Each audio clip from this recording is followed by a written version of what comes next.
Todo este tiempo hablamos sobre reino.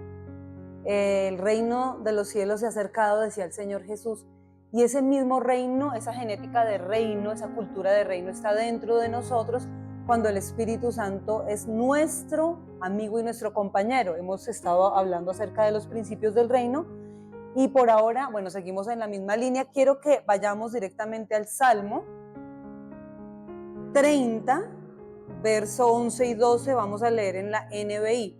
Salmo 30, verso 11 y verso 12, según la NBI. Listo.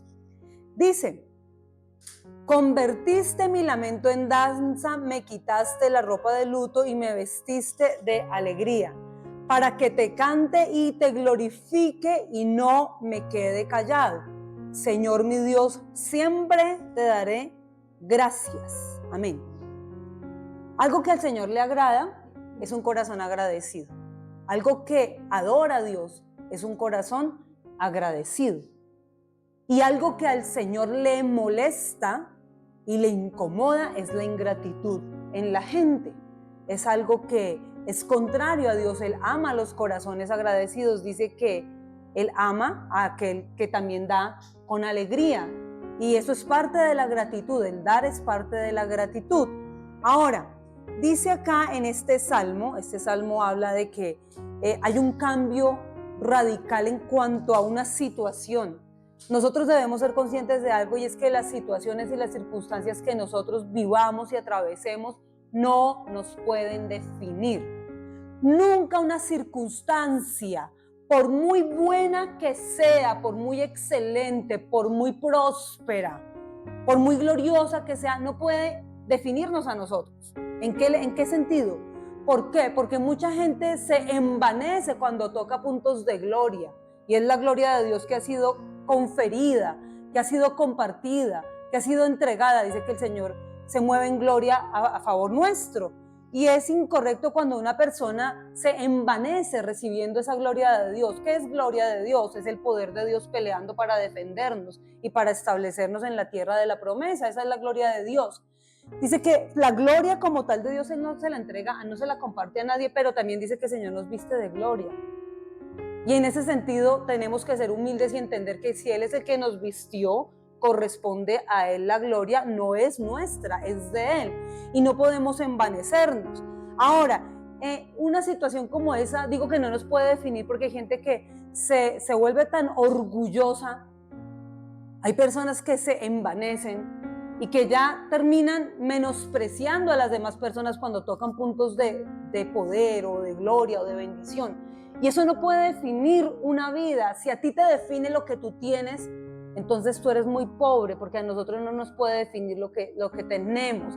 Hay gente que cree que es algo porque tiene mucho dinero, muchos recursos económicos, y no es así, porque el valor no lo dan las cosas como tal, las cosas materiales.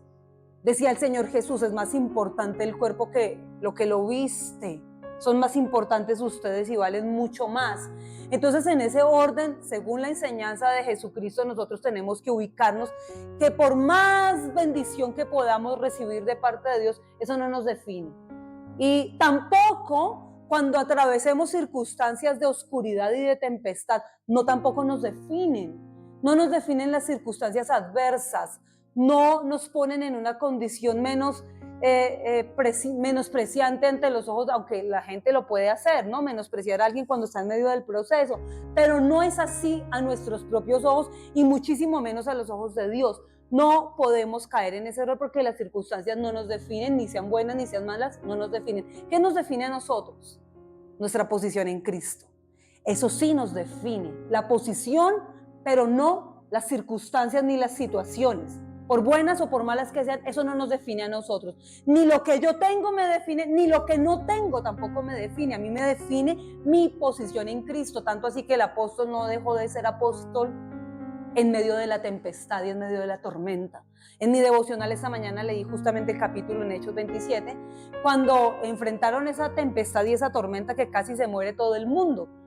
Y él no dejó de ser apóstol ni de ser ministro aún en medio de la tormenta. En medio de la tormenta tuvo comunión con la presencia de Dios y le dijo a la tripulación: El Dios a quien yo sirvo, en cuya presencia estoy, de quien soy y a quien pertenezco, se me ha presentado, se me reveló un ángel y me mostró lo que iba a pasar.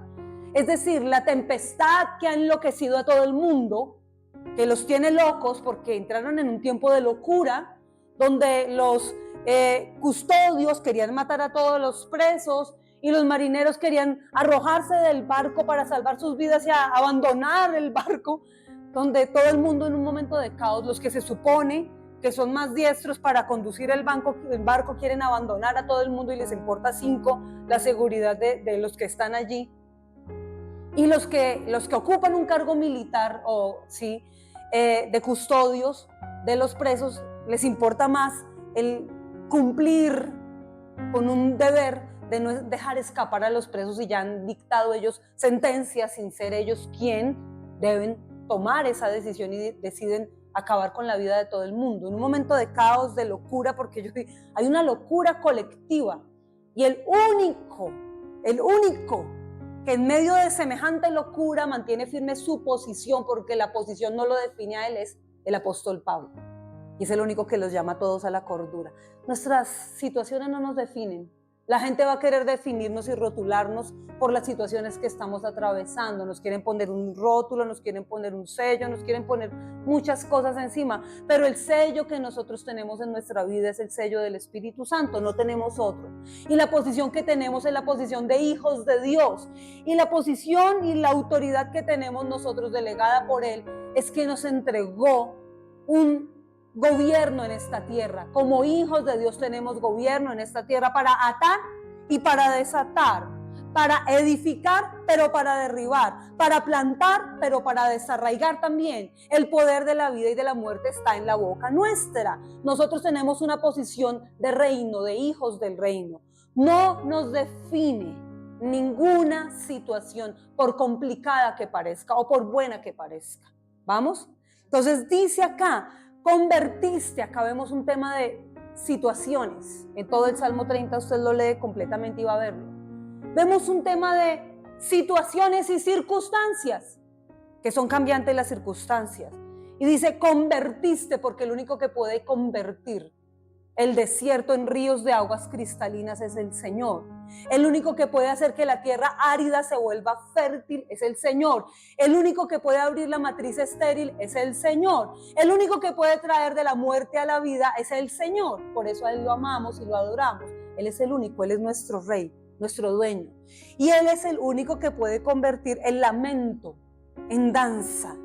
El único que puede quitar la ropa de luto para vestirnos de gozo. ¿Sí se dan cuenta cómo funciona esto? La alegría y el gozo son importantes, debemos cuidarlo. Cuando ayer tenía una conversación, estuvimos compartiendo un rato con Maribel y hablábamos y me comentaba ciertas cosas.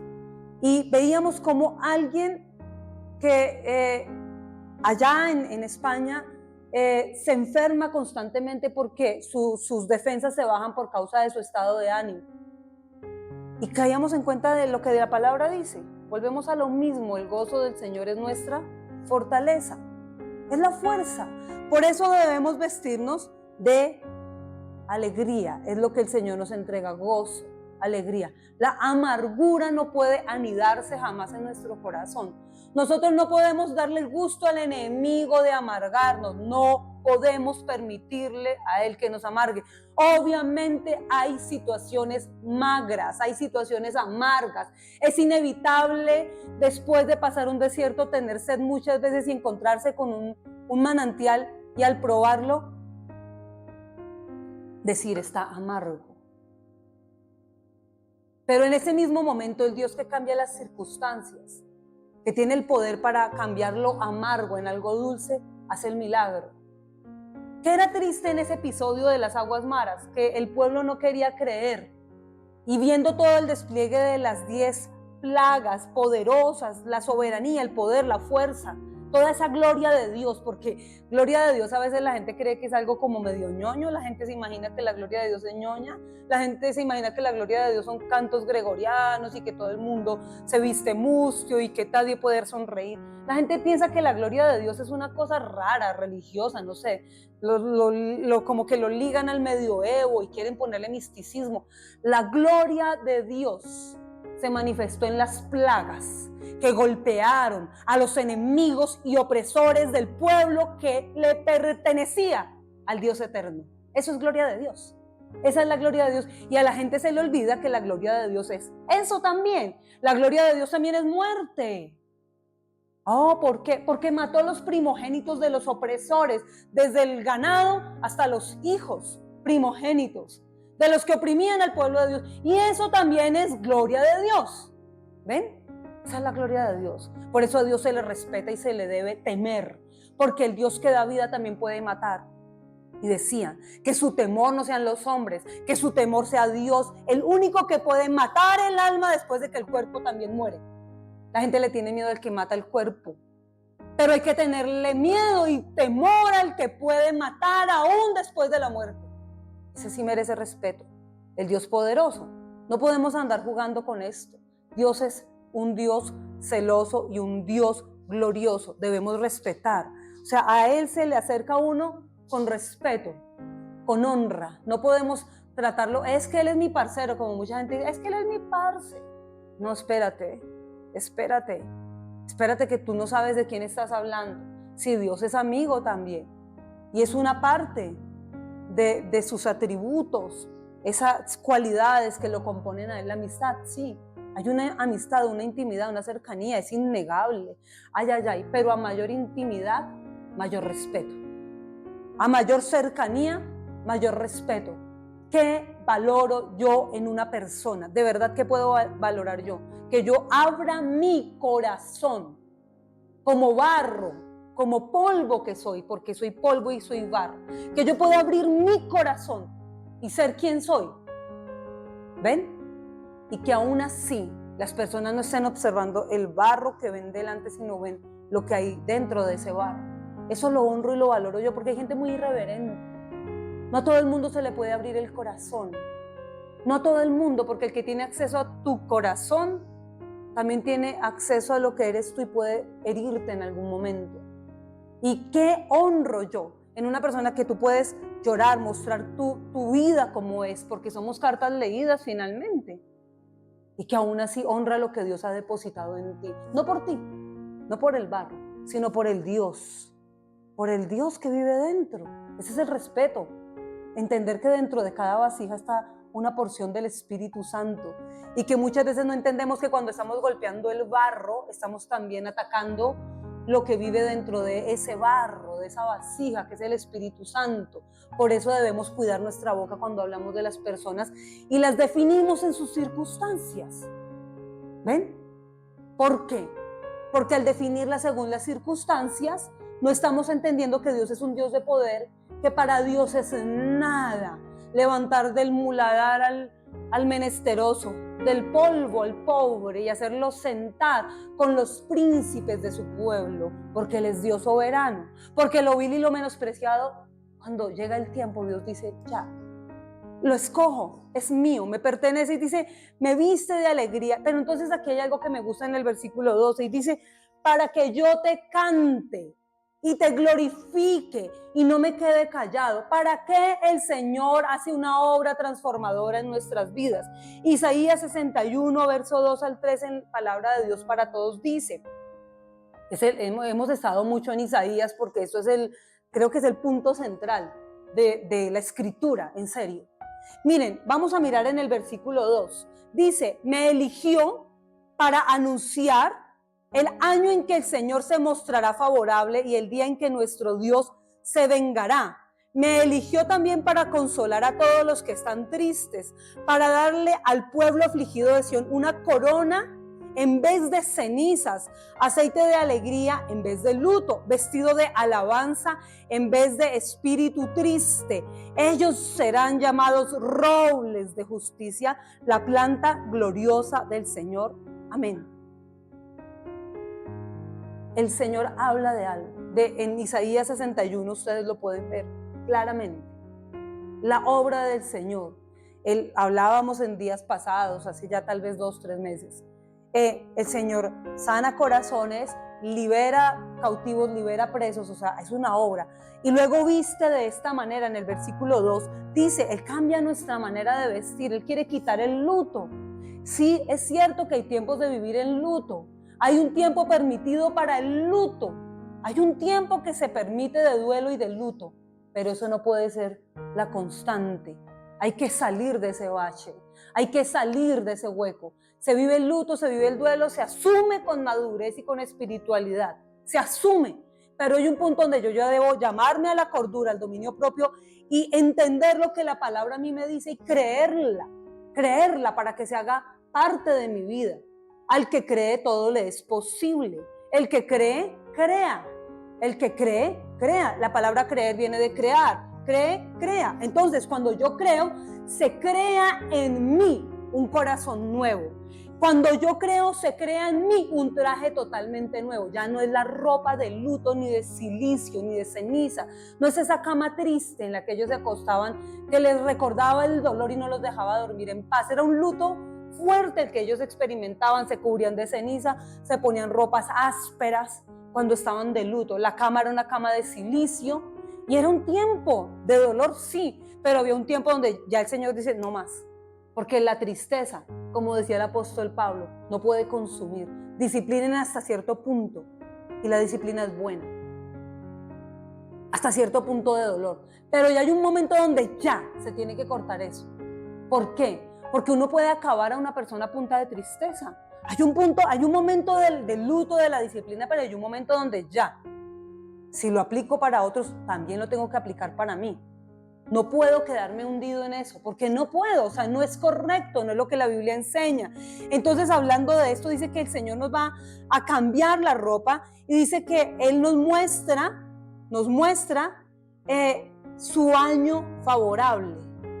Y el año favorable era el jubileo que ellos experimentaban cada 50 años. 50 años donde a la gente se le perdonaban las deudas. Tenías una deuda y había un jubileo. Se te perdonaba a ti un jubileo, el año de jubileo. Me debes hasta acá. No lo lograste pagar en estos 50 años. Ok, te devuelvo tu tierra, es tuya. La trabajé este tiempo y tú no pudiste recuperarla porque no tuviste el dinero, pero es tu tierra, tómala. Toma tu tierra nuevamente contigo. Donde la gente perdonaba pecados. Era un año de fiesta, donde nos perdonamos ya. Es el año favorable donde se extiende el favor, la misericordia, el perdón. Hay gente que amarra las cosas y las retiene y no, hay un año ya de jubileo donde ya, bueno, ya, ok, ya, dejamos pasar y ok. Si no vamos a caminar más juntos, por lo menos te perdono, vete por tu camino y como cuando Abraham y Lot tuvieron que separarse, ok, pero no hay rencilla, no tiene por qué irse el uno para el norte, el otro para el sur y odiándose desde el norte hasta el sur. No, tú estás allá, yo estoy acá, no pasa nada, no tenemos un mismo propósito en esta época, en esta tierra, no lo tenemos ahora, pero bueno, ok, que Dios te bendiga, ve en paz. Es eso, porque muchas veces la gente ni siquiera, les voy a decir honestamente, muchas veces la gente ni siquiera han hecho cosas tan terribles que muchas veces ni siquiera, si lo hablamos en términos humanos de merecer, pues ninguno merecería o no mereceríamos. Pero sí merecemos tener paz.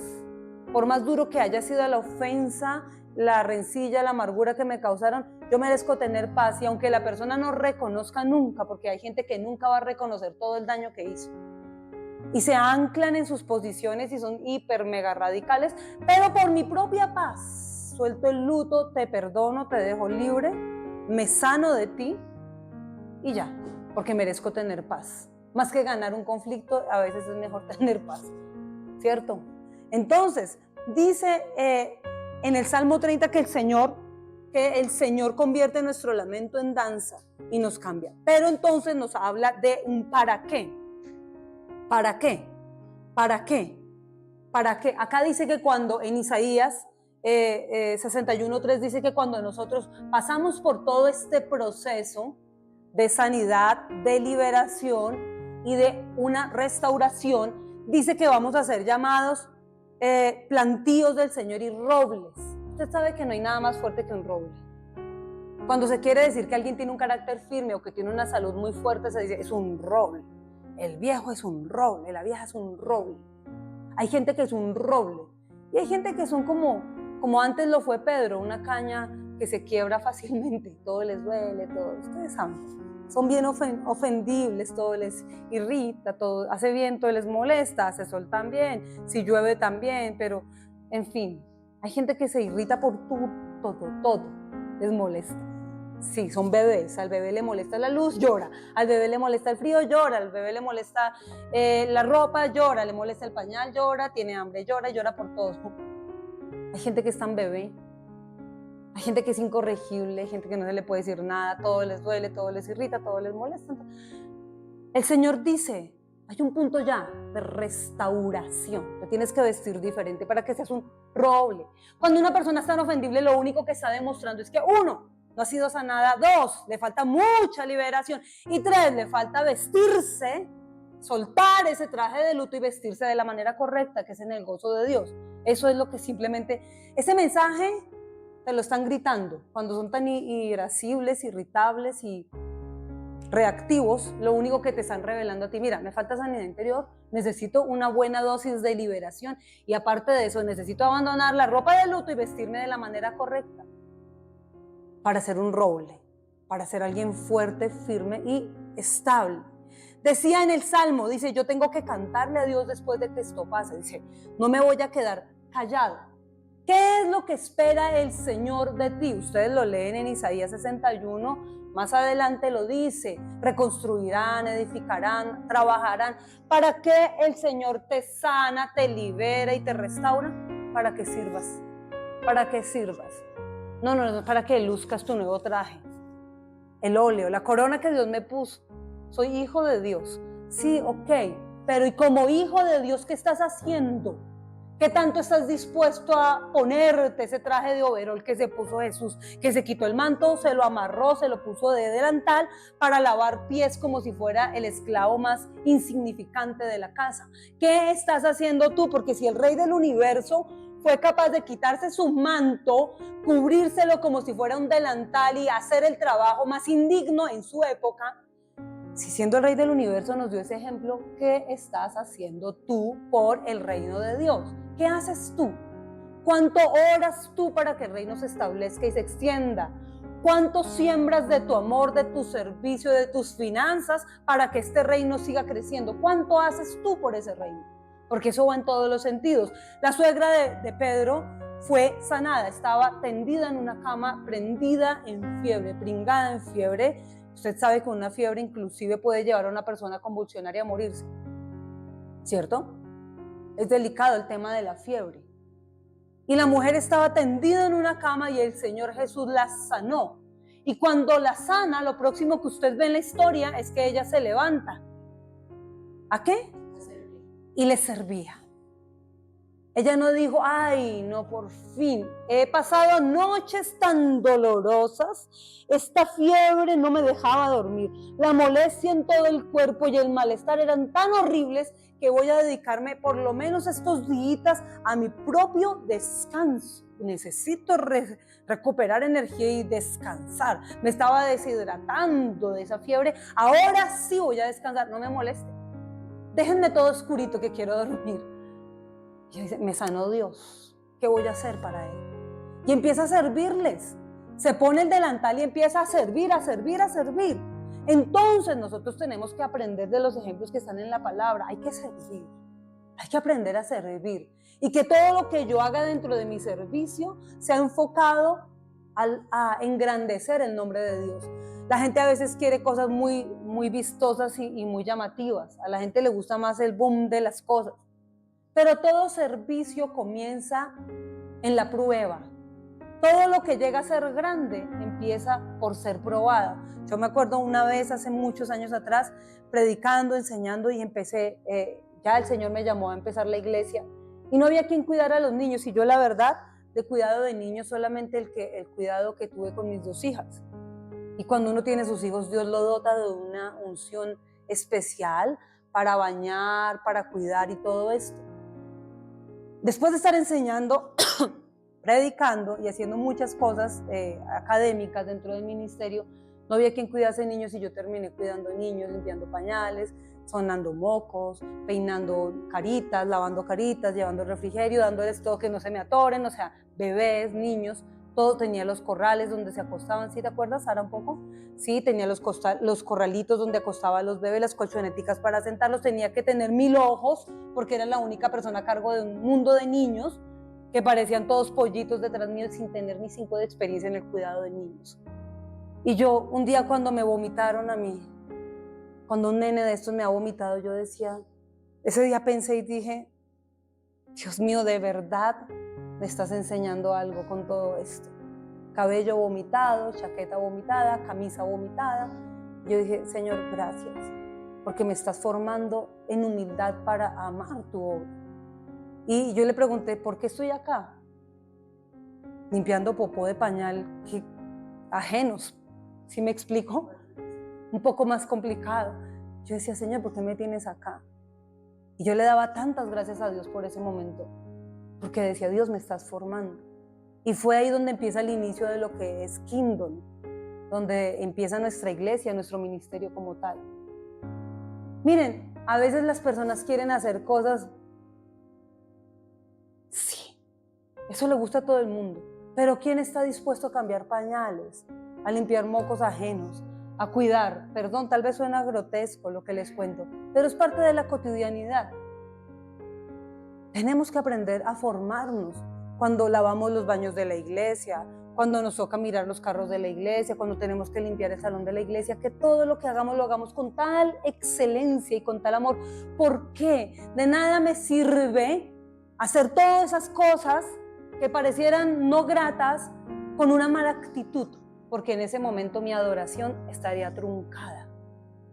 Si lo hiciera con un traje de luto, de amargura, de porque yo, porque a mí, Dios mío, qué trato, qué proceso. Si una persona lo hace con un mal corazón, si sirve en cualquier aspecto que Dios le permita servir, sea en la iglesia, sea en la casa, sea donde sea, si la persona lo va a hacer con un pésimo corazón, ahí se rompe la bendición. Por eso es que Dios bendice a unas personas y otras no reciben la bendición. Lo que define esa bendición es la actitud del corazón. El Señor nos está diciendo, voy a cambiar el traje, vas a salir del luto, te vas a vestir de alegría, pero no puedes quedarte callado. Dice que tienes que cantar. Eso me habla de una expresión externa, ¿no? No quedarme callado y glorificar al Señor. Esto está en el versículo 12 del capítulo 30. Vamos a seguir en el verso 4 de Isaías 61, en la misma versión. Dice, ellos reconstruirán las ruinas antiguas y levantarán los lugares que fueron destruidos anteriormente. Reconstruirán las ciudades arruinadas que están destruidas desde hace mucho tiempo.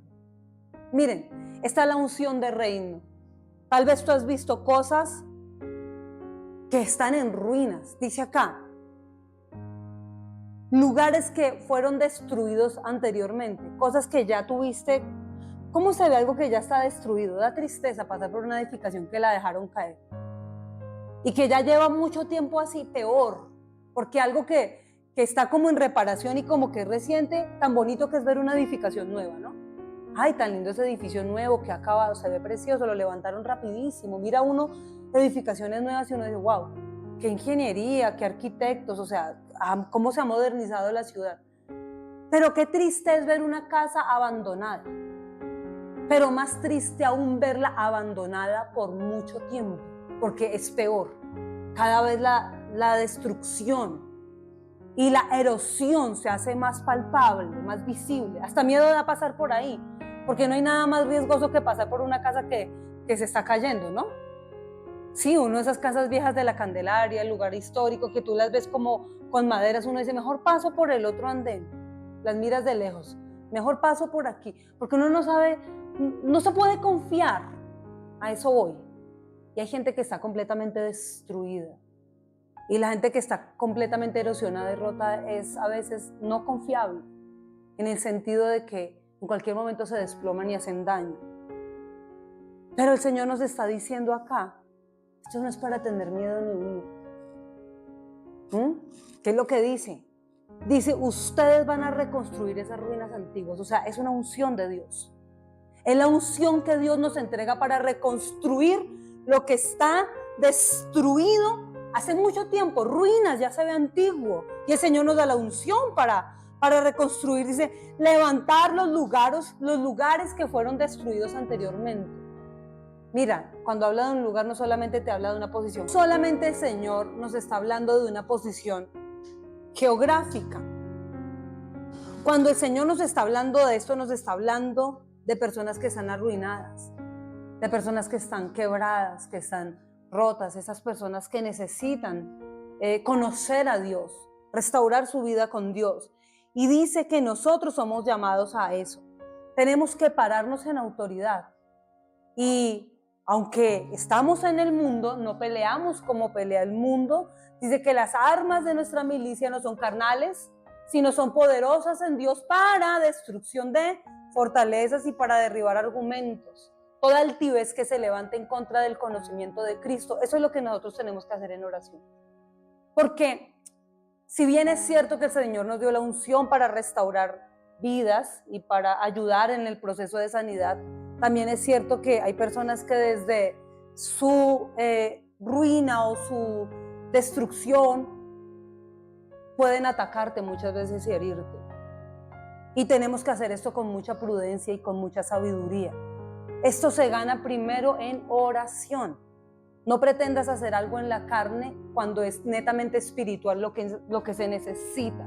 Tú no puedes ir a decirle a una persona en tu carne, a hablarle a su carne. Tú tienes que desde tu espíritu, desde tu posición, hablar espiritualmente y con autoridad. No es en la carne. En la carne no va a funcionar nunca, porque los hijos que caminan en tinieblas son más sagaces que los hijos de la luz. Nunca se puede en la carne. No es en la carne, es espiritual. ¿Qué pasa? El pastor me decía algo y me decía, hay gente que no es confiable. Y es verdad, cuando una construcción está en ruinas no es confiable tampoco. Ve, métete y camina por una construcción a ver qué pasa, que a veces el piso, estás caminando creyendo que el piso está firme y pisas y no hay nada y puedes seguir derecho. Es complejo, ¿no? Lo hemos visto. Miren, ¿qué pasa?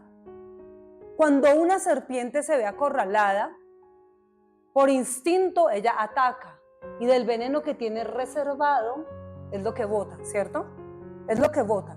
Y hay gente que guarda tanta amargura y tanto veneno en su corazón que si tú le vas a hablar desde tu carne, lo que te van a tirar es veneno y te van a herir a ti, ¿no?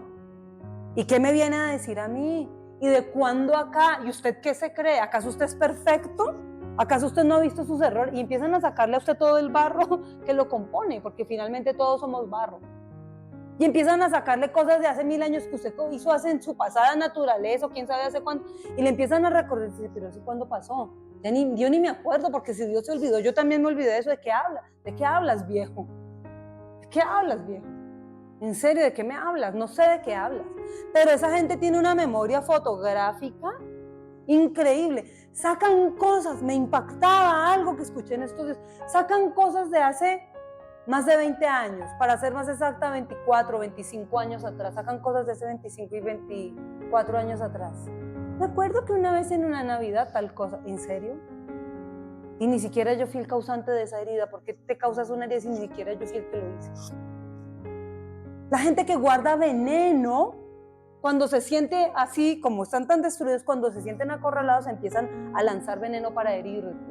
Ojo, no es aconsejable meterse en una construcción que se está desplomando. El Señor nos da la autoridad, pero esto se gana desde el punto espiritual, porque aunque estamos en este mundo, no peleamos como pelea el mundo, no peleamos así, no peleamos como el mundo pelea, no es en la carne. Entonces vamos a usar ese versículo que enseñó el apóstol Pablo y vamos a atar y a desatar, pero desde el ámbito espiritual, para que la tierra se prepare y para poder reconstruir. Es lo único que nosotros podemos hacer. ¿Qué es reconstrucción? La iglesia necesita, hemos dicho muchas veces, la iglesia necesita un avivamiento. ¿Qué es avivamiento? ¿Qué necesitamos? Avivamiento. ¿Qué es avivamiento? Volver a la vida. Eso es avivamiento. Necesitamos volver a la vida. Y cantábamos, quiero adorar por tu espíritu, quiero beber de la fuente de agua viva. La única manera en que una persona está viva es si bebe del agua, no esta. El agua del Espíritu Santo, la presencia del Espíritu Santo te da vida. Sí, te da vida. Hemos tenido que enfrentar situaciones complicadas. No es lo mismo abordar una situación compleja cuando tú no te has equipado y has orado. Es diferente cuando tú oras antes de enfrentar. Tú oras. Nunca enfrentes nada sin haber orado. Nunca lo hagas. No se puede. No se puede. El Salmo lo dice, vas a ser vestido con una ropa nueva. Isaías dice, vas a tener una ropa diferente, no es de luto, es de alegría. El apóstol Pablo dice, tomen la armadura, tómenla, vístanse de armadura. En Colosenses dice, vístanse de amor. Y nos dice otra cosa, vístanse con la armadura. Es lo que tenemos que, esa es la ropa con la que tú puedes enfrentar. No peleen nunca algo, no enfrenten, no aborden algo desde la carne porque van a salir muy lastimados. Se enfrenta desde lo espiritual y si te toca tener una confrontación o un proyecto o cualquier cosa que tengas que sacar adelante, cualquier cosa compleja o fácil, lo que sea, porque el Espíritu nos debe guiar siempre, decíamos, verbo en presente continuo, nos guía el Espíritu de Dios. Entonces, difícil o fácil, lo que sea, tenemos que, porque hay cosas que, yo sí me manejo eso fácil. Hay gente que está, eso sí yo, pues que tan sencillo es pararme e ir a hacer esto. No, hasta para salir a hacer esto y aquello, hay que saber. Señor, despeja el tráfico, Señor, abre camino, envía a tus ángeles que me abran camino. Cuando hay un tráfico así terrible, Señor, ¿usted sabe cuánta gente muere de accidentes de tránsito en la calle? Pero yo ya manejo como, pero yo ya me sé caminar, esa es la ruta que agarro siempre. Espérate, ¿a quién te dijo a ti que tú puedes sacar al Espíritu Santo de tu vida? Nunca, nunca, nunca es nunca, ni para escoger el Transmilenio, ni para conducir una moto, ni una bicicleta, ni un carro, ni para ir caminando. Para nada podemos salir sin la cobertura del Espíritu de Dios. Es nada, nada, absolutamente nada. Tenemos que tomar la armadura, tenemos que nosotros avivarnos. Lo único que nos va a dar vida es tener comunión con el Espíritu de Dios. ¿Listo? Luego también dice que la iglesia necesita ser reformada. Vamos a lo mismo, reconstruirán ruinas antiguas, cosas que ya están destruidas. Miren, si yo he visto algo muy destruido en este tiempo, mire, con toda honestidad, siendo pastora y pastoreando iglesias cristianas, les voy a decir algo que se encuentra, aunque exteriormente se vea una pompa increíble, algo que está muy destruido en la actualidad es la iglesia cristiana. Sí. ¿Por qué? Pero se ven tan bonitos todos. Sí, se volvió un show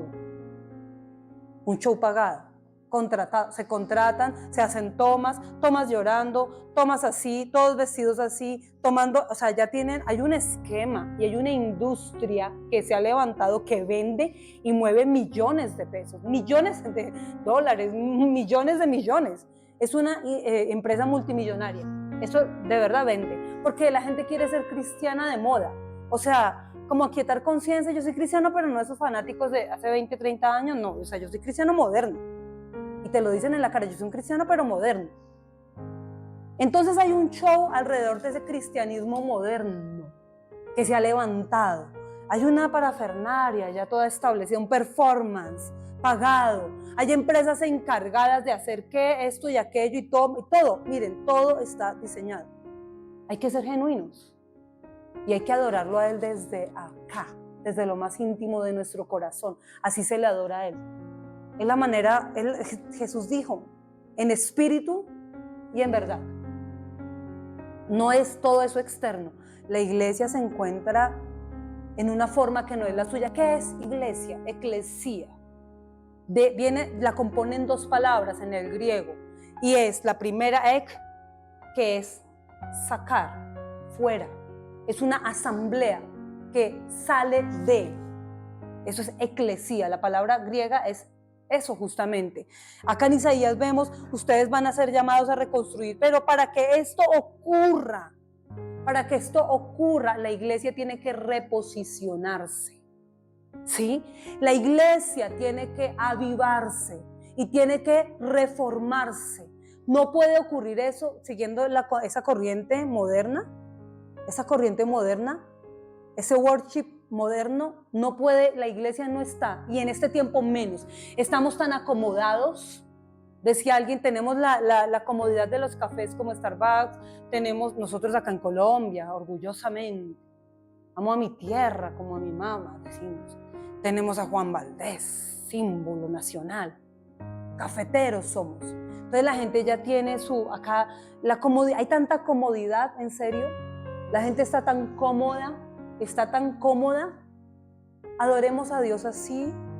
Ayunemos de chocorramo. Ayunemos, ay no, mi mejor comida es la changua. Ayunemos de changua, Darwin no tendría problema de ayunar de changua. Ayunemos, ay no, yo amo el chocolate, voy a ayunar una semana de chocolate. Ay, ¿de verdad? Y el ayuno de 40 días que hizo el Señor, ¿qué? Donde tu carne se quiebra, es que necesitamos volver al rudimento. La iglesia ha caído en unos momentos en este tiempo hay tanta comodidad, tanto modernismo, tanto romanticismo. Ay, no, él es mi parcero, yo por las mañanas es mi parce. Espérate, ¿tú sabes a quién le estás hablando? ¿Tú sabes de quién hablas? Es el Dios del universo Dios mío, el que sostiene el universo, el que si quisiera acabar todo lo puede acabar, es un Dios de misericordia. ¡Qué temor! De verdad. Y entonces eclesía, que se suponía que éramos una asamblea, que era importante porque no era la gente del pueblo, eclesía eran unos miembros escogidos dentro del mismo pueblo, por eso dice, no me escogieron ustedes, los escogí yo, ¿cierto? Muchos son llamados, pocos son los escogidos, y los escogidos son aquellos que son eclesía, entonces son una élite dentro de todo el pueblo, mucha gente. Hay una asamblea escogida que es importante, somos importantes. ¿Pero para qué somos importantes? Porque, porque estamos dentro del mismo pueblo nadando en la misma corriente. Somos igual que, no, espérate.